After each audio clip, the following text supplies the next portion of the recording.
ಒಂದು ದಿನಕ್ಕೆ ಎಷ್ಟು ಪ್ರಮಾಣದಲ್ಲಿ ತುಪ್ಪ ಸೇವನೆ ಮಾಡಬೇಕು? ನೀವು 10 ml ತುಪ್ಪ ತಿಂದರೂ ಕೂಡ ಖಂಡಿತ ನನ್ನ 25 ವರ್ಷದ ವೃತ್ತಿಪರ ಅನುಭವದಲ್ಲಿ ತುಪ್ಪ ತಿಂದು ಕೊಲೆಸ್ಟ್ರಾಲ್ ಆಗಿ ಅವ್ನು ಸತ್ತೋಗ್ಬಿಟ್ಟ ಅಂತಕ್ಕಂಥ ಇತಿಹಾಸ, correct me if I am wrong, ನನಗಂತೂ ಸಿಕ್ಕಿಲ್ಲ.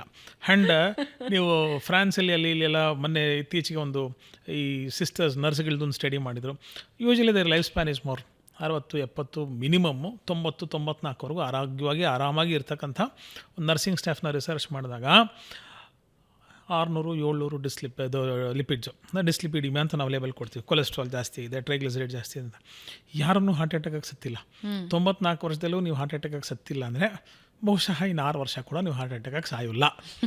ನಾನು ನನ್ನ ಡಯಾಬಿಟಿಸ್ ಪೇಷಂಟ್ಸ್ಗೂ ಇದನ್ನು ಹೇಳ್ತೀನಿ, ಸರ್ 65 ವರ್ಷ ಆಯಿತು, ಇವಾಗ 127-128 ಬರ್ತಾಯಿದೆ.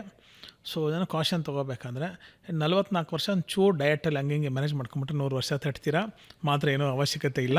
ಆದರೆ ನಾಲ್ಗೆ ಒಂಚೂರು ಜಿಹ್ವಾ ಚಾಪಲ್ಯವನ್ನು ಕಂಟ್ರೋಲ್ ಮಾಡ್ಕೊಳ್ಳಿ.